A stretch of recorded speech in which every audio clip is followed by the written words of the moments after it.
informe l'opinion nationale. L'arrestation d'un groupuscule d'éléments marginaux des forces armées de sécurité maliennes ou des infractions pénales visant à déstabiliser les institutions de la République. Moment où la nation malienne, unie dans toutes ses composantes, est mobilisée pour consolider notre souveraineté retrouvée et éradiquer les forces terroristes obscurantistes, la Confédération des États du Sahel, ses militaires et des civils n'ont eu d'autres ambitions que de chercher à briser avec l'aide d'États étrangers la dynamique de la refondation du Mali. Grâce au professionnalisme et à la vigilance des services spécialisés, la conspiration a été mise en échec, suivi de l'arrestation des acteurs dès le 1er août 2025. Parmi les personnes interpellées figure un ressortissant français, répondant au nom de Visilier Yann, agissant pour le compte du service de renseignement français et a mobilisé des responsables politiques, des acteurs de la société civile et des militaires, dont les généraux de brigade Abbas Dambélé et Nema Sagara. Le gouvernement de la transition, tout en condamnant ce acte subversif, rassure l'opinion d'une part que les enquêtes judiciaires se poursuivent pour identifier d'éventuels complices et d'autre part que les forces armées de sécurité restent déterminées à achever leur mission de lutte contre le terrorisme sous toutes ses formes. Le gouvernement de la transition rassure...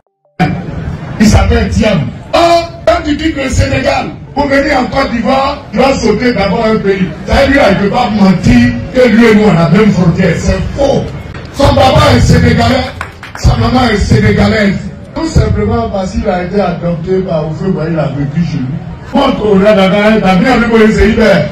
T'as bien vu pour le Séibert. Et les gars, par nous, il y a des Boye, t'as bien vu, et bien, et bien, par nous, et des députés Boye, t'as bien vu, et bien, allez, on vote du bon Dieu. Tu vois, c'est là, il y a oublié, quelqu'un dont la maman est sénégalaise, dont le papa est sénégalais, parce qu'il a grandi chez Oufé, on dit que c'est notre frère. Or, Alassane même, qui a grandi, qui a sa maman de Guinée, on dit qu'il n'est pas ivoirien. Donnez-moi de quelle région appartient le nom Thiam en Côte d'Ivoire ici. Thiam, ça vient d'où? Pour le moment, c'est un avant-goût, je vous donne. Quand les capables vont s'ouvrir, je vais vous parler. Nous, là, on est dans la vérité. Bah, Thiam, là, j'ai fait qu'en direct, on est en train de l'écouter. Son papa est sénégalais. Sa maman est sénégalaise. Mais comme vous pouvez voir, il lui parle de sous-région, il a accepté. Mais si on t'a accepté là, il faut te limiter. Attention à vous, non papa. Les mensonges vont venir bientôt. Et vous allez laisser Alassane qui a tout promis au démon.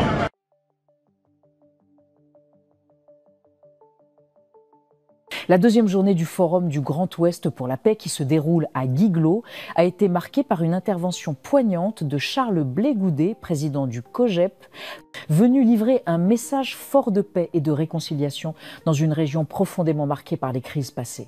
Fils de cette terre meurtrie, l'ancien leader de la Galaxie patriotique a pris la parole après la projection d'un film témoignage retraçant les atrocités vécues dans l'Ouest ivoirien. Un moment fort en émotion qui l'a profondément touché, un message fort. J'ai écouté les récits, j'ai vu les douleurs et je suis venu ici avec joie mais aussi avec responsabilité pour dire que tout ne se résume pas à la politique. Améliorer le quotidien des populations, c'est cela la vraie urgence, loin de nos discours, a-t-il lancé. Dans un ton à la fois sobre et symbolique, Blégoudet a salué l'initiative du Conseil régional du Cavali, présidé par la ministre d'État Anou Loto. Les larmes de cette région doivent cimenter la paix en Côte d'Ivoire, a-t-il déclaré, appelant à tirer les leçons des erreurs passées. Faisant un parallèle avec d'autres nations comme les États-Unis, il a insisté sur la nécessité d'introspection collective. Est-ce qu'en Côte d'Ivoire, nous avons cherché les raisons qui nous ont opposés entre frères? C'est ce que nous sommes en train de faire aujourd'hui. Et c'est pourquoi je suis à cette rencontre. Puis, dans une métaphore parlante, tant que le crapaud n'est pas tombé dans l'eau chaude, il ne sait pas qu'il y a deux sortes d'eau. Nous sommes tombés dans l'eau chaude en 2011 et maintenant nous savons qu'il y a deux sortes d'eau. Son appel à la responsabilité individuelle et collective a résonné comme un rappel à l'ordre. Adopter des comportements favorables à la paix, dépasser les clivages et bâtir une cohésion sociale durable. Engagement pour la paix. De son côté, Anou Loto a partagé avec une émotion visible ses souvenirs de la visite du président Alassane Ouattara à Toulepleu en 2012. La ville était vide.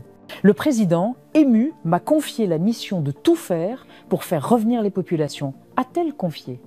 Elle est revenue sur les efforts menés depuis 2011 pour restaurer l'autorité de l'État, favoriser le retour des exilés, comme feu Marcel Gossiot en 2014, et ramener la confiance entre les communautés, Abordant la question foncière, la ministre d'État a été claire, la paix ne sera pas durable tant que nous n'aurons pas collectivement traité la question du foncier.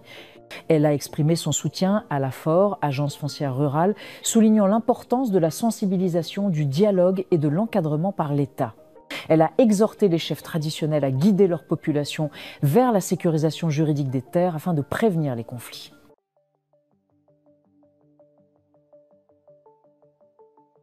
Après avoir déjoué la tentative de conspiration, le gouvernement malien de transition a confirmé ce 14 août 2025 l'arrestation d'un groupe d'individus, parmi lesquels des siens et une personnalité de nationalité française, accusés de vouloir déstabiliser les institutions de la République.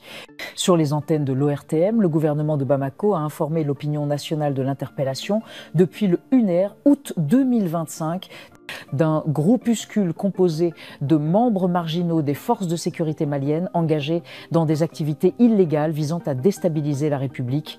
Le CNSP malien condamne.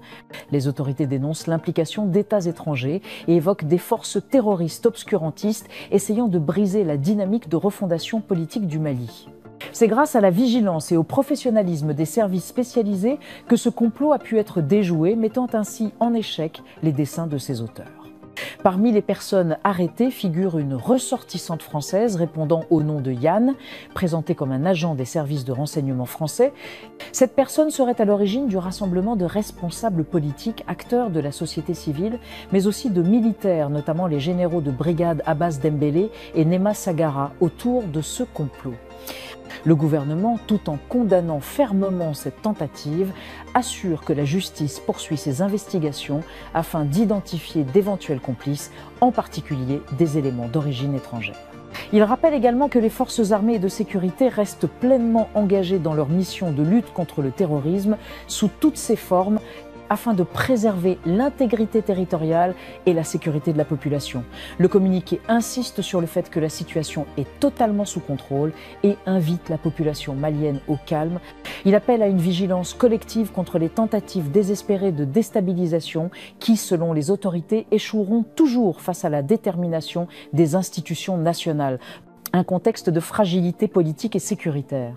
Cette annonce intervient dans un climat déjà tendu, marqué par de nombreuses arrestations et accusations de complot visant le gouvernement issu du coup d'État de 2023. La présence d'un Français impliqué dans ce réseau illustre aussi les enjeux géopolitiques autour du Mali, où certaines puissances étrangères sont régulièrement pointées du doigt par les autorités militaires. L'arrestation de hauts gradés de l'armée malienne suspectés de trahison ou de tentative de coup d'État avait révélé des fractures internes profondes au sein des forces armées et de l'appareil politique. Ce communiqué s'inscrit donc dans la continuité d'une situation instable où le pouvoir en place cherche à consolider son autorité face à ses adversaires, qu'ils soient internes ou externes. Il illustre aussi les difficultés rencontrées pour stabiliser le Mali, en proie à des menaces multiples entre insurrections djihadistes, rivalité politique et ingérence étrangère. Le gouvernement de transition tente ainsi d'affirmer son contrôle et sa légitimité en adressant un message clair sur sa capacité à déjouer les tentatives de déstabilisation.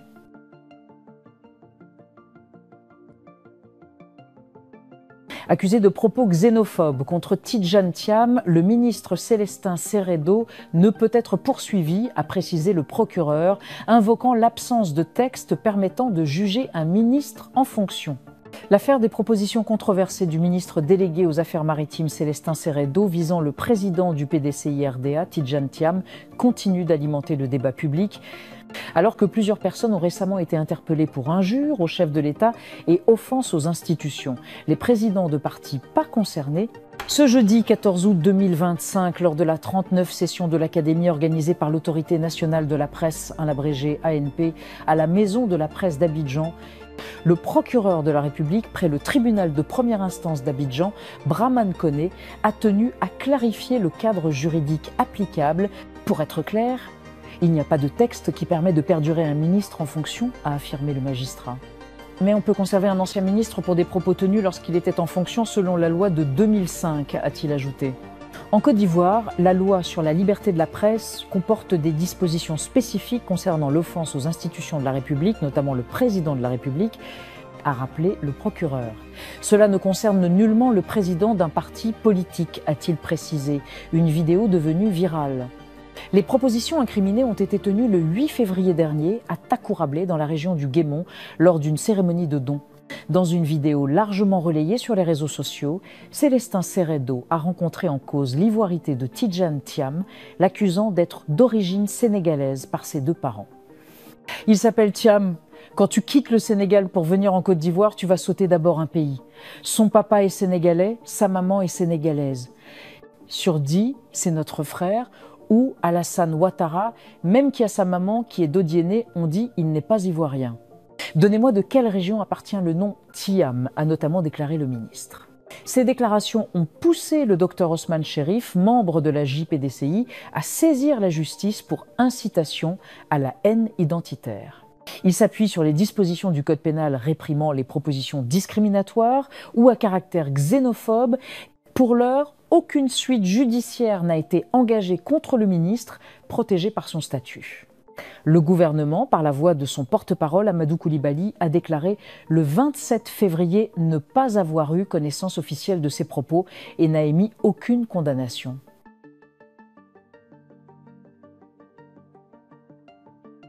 Ce mardi, le PDCI-RDA a annoncé son refus de participer à la réunion d'information que la CEI a mis en place et qui aura lieu ce 14 août. Elle portera sur les élections législatives en Côte d'Ivoire. À travers un communiqué, la formation politique dirigée par Tidjane Thiam considère cette initiative d'inhabituelle et de démarche insidieuse. Elle dénonce une manœuvre politique en pleine préparation de la présidentielle. Pour le parti, cette réunion a pour objectif de retenir la mobilisation de l'opposition contre un 4e mandat anticonstitutionnel. Depuis la date du 14 avril, le PDCI-RDA ne participe plus à toutes les activités de la CEI. Le parti accuse cette commission de manquer d'indépendance et d'impartialité. Le parti demande un dialogue politique national avant toute élection présidentielle, cette position qui est d'ailleurs partagée par d'autres formations de l'opposition. La direction du PDCI-RDA ordonne à ses députés et candidats sollicitant son investiture de ne pas assister à cette rencontre. Cette décision intervient dans un climat politique tendu. En effet, le débat sur un 4e mandat présidentiel voile l'enjeu législatif.